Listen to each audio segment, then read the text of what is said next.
Okay. All right, number 1. In guinea pigs, black hair is dominant and tan hair is recessive. So they're using B's down here. I'm going to put an uppercase B above the black hair and a lowercase b above the tan hair.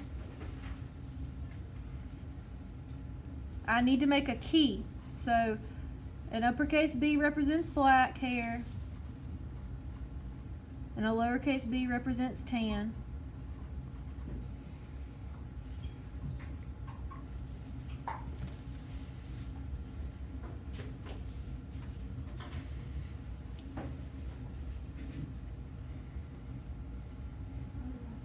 Okay, going back to my paragraph. A purebred black-haired guinea pig has the genotype uppercase B, uppercase B.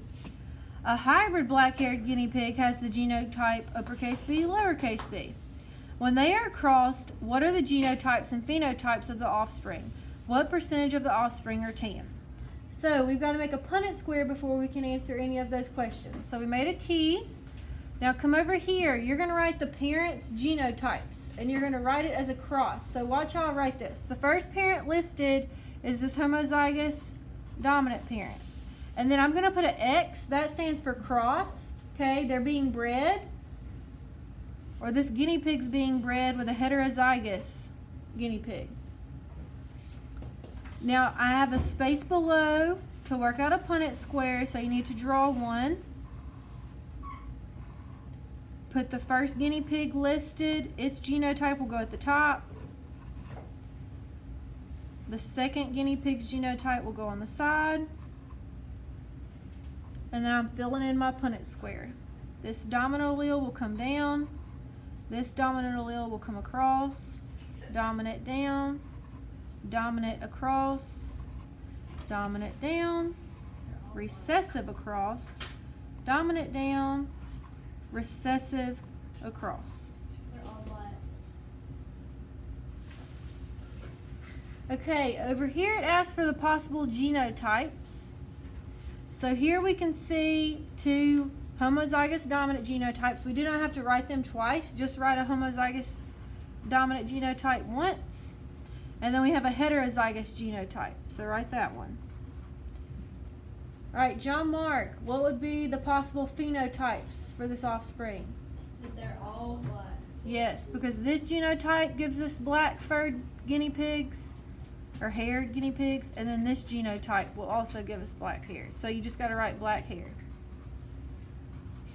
Remember, phenotype is what you see on the organism. Genotype is their allele combination. Okay, go back to the original paragraph. What percentage of the offspring are tan? 0. Yes, 0. Even though we have tan alleles here, they are blocked by the dominant alleles. All right, final call for questions on number 1. Okay, number 2. Go on down to number 2. We're looking at horses.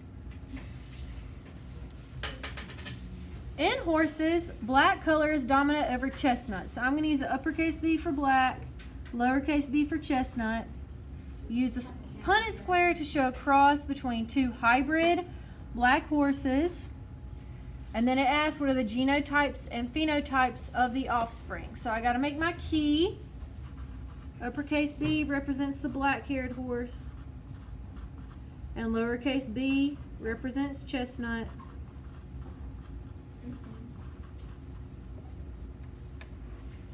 Okay, if they're hybrid, that means they are heterozygous, which is different alleles. So two hybrid black horses are going to have a genotype of uppercase B, lowercase b, used to represent those alleles. Now you need to make a Punnett square.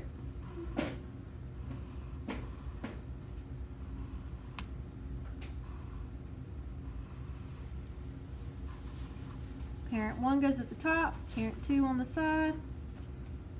Bring this B down, bring this B across. This recessive is going to come down, but the recessive always needs to be written second. Okay, write the dominant one first. So this dominant comes across.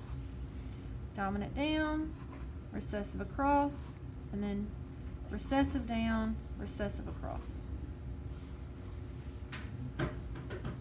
Okay, possible genotypes. We have one homozygous homozygous dominant.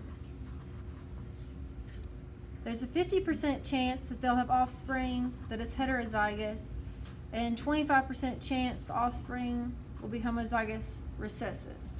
So, possible phenotypes. These two phenotypes will give us what color haired horses? All black. Yes. And then what about that recessive genotype that's homozygous? Yes, chestnut.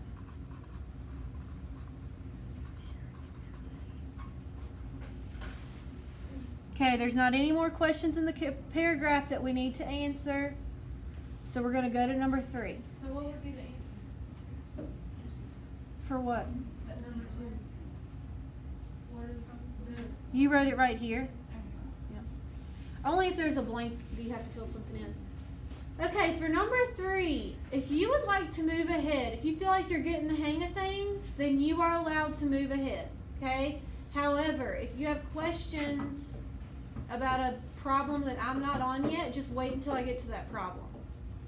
Each time I finish a problem, I will let you know to look back and check your answers. So, like I said earlier, if I'm on number 4 and you have a question about number 5, just wait until I get to number 5.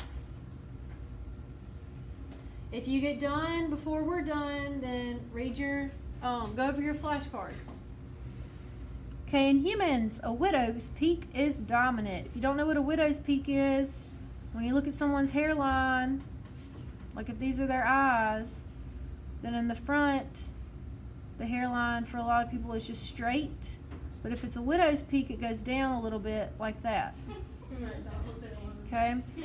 Kind of like Dracula, but Dracula's is way more pronounced. Okay. I'm working the problem now. Widow's peak is dominant. Ooh, it tells us use an uppercase W to represent a widow's peak and a lowercase w to represent no peak. All right, I've talked to you about being selective about your letters. So with my uppercase W, I'm going to make it sharp, and then my lowercase w, I'm going to curve it almost like I'm writing in cursive, so I can make sure I can tell the difference between the two in case I'm writing fast.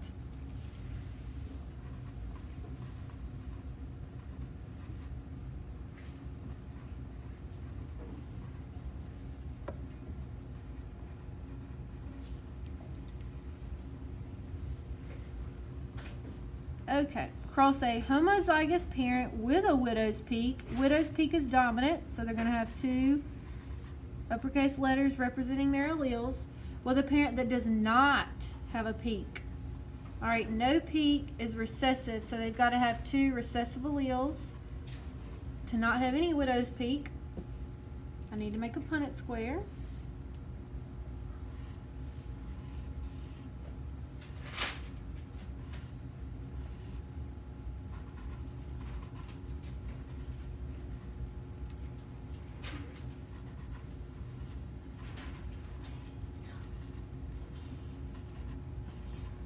Okay, all of my genotypes are heterozygous. Whoops, I'm writing the word heterozygous. Okay. And then the phenotypes, they all have a widow's peak.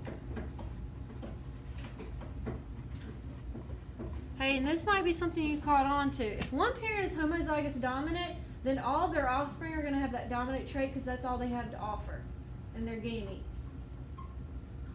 Okay, one last question. What percent of the offspring are purebred dominant? Well, not one of them's purebred, so 0%.